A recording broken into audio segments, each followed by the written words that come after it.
Hello friend, welcome to my YouTube channel Jain bakery वाला। आज हम माइक्रोसॉफ्ट एक्सेल का टॉपिक के पिवट टेबल को इनके उसकी एक्सप्लेनेशन देखेंगे।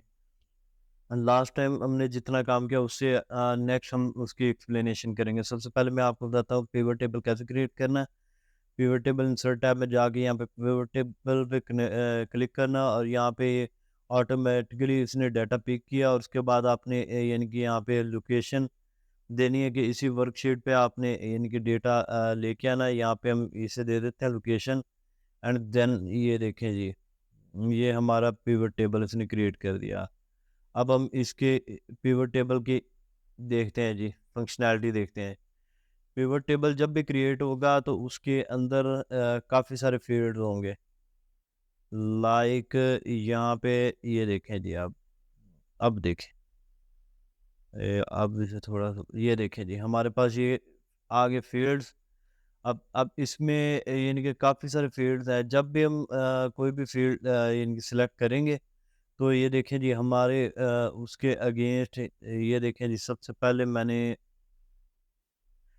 पहले मैंने कस्टमर नेम फ़र्ज़ करो कॉलम में डाला है। ठीक हो गया, ये देखिए काफ़ी बड़ा हो गया। ठीक हो गया, उसके बाद रीजन रीजन को रोज़ में डाल दिया कि किस नेम के किस इनके रीजन में आ रहे हैं। ठीक हो गया। अगर ये तो लेंथी बहुत हो रहा है, हम इसको शॉर्ट करते हैं, हम इनको इधर कर देते हैं। ये देखिए जी, ईस्ट वेस्ट ये आगे हैं। आने के बाद अब हम यहाँ पे क्या करना चाह रहे हैं, अगर हम इनका काउंट देखना चाह रहे हैं कि कस्टमर का काउंट कितना है। ये देखिए जी हमारे पास ये काउंट आ गया।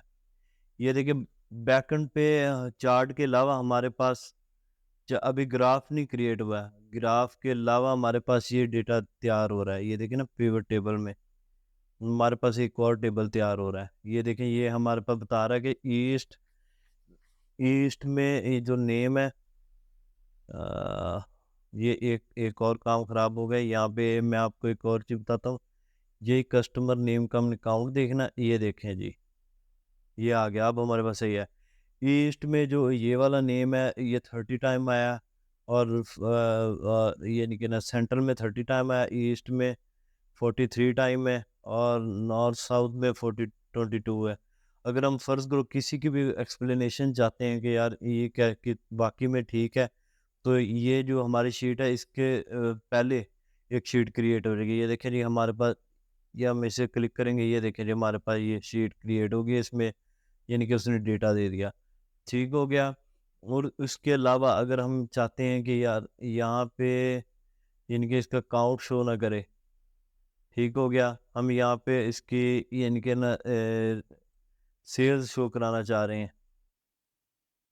सेल्स, ये देखें जी हम यहाँ पे वैल्यूज़ में सेल शो कराना चाह रहे हैं और यहाँ पे ये इस पे कर देते हैं। अगर आपने कोई भी चीज़ नहीं रखनी तो उसे वापस ड्रैग एंड ड्रॉप करेंगे तो वो चली जाएगी। ये देखिए मैंने यहाँ से ख़त्म करना है, ये भी वापस चलेगी। ठीक है, हो गया। रीजन और सम सेल्स आ गई। अब हम यहाँ पे लेके आते हैं जी कैटेगरी। कैटेगरी लेके आते हैं, ये देखें जी कैटेगरीज़ आएगी। अब ये कैटेगरी के अगेंस्ट जो सेल्स हैं वो आ गई हैं। ठीक हो गया।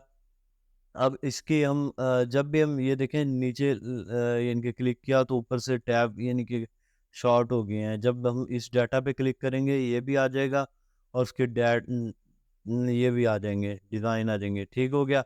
अब यहाँ पे आप अपनी मर्ज़ी से यानी कि ना इसकी ये रिपोर्ट आ गई आपके पास। आप अपनी मर्ज़ी से यहाँ पे क्या कर सकते हैं, यहाँ पे आप इसका ग्रैंड जो टोटल जो नीचे दे रहा है इसे ऑफ कर सकते हैं। ये देखें, मैं इसको ऑफ करता हूँ, ये अकेला डेटा आ गया।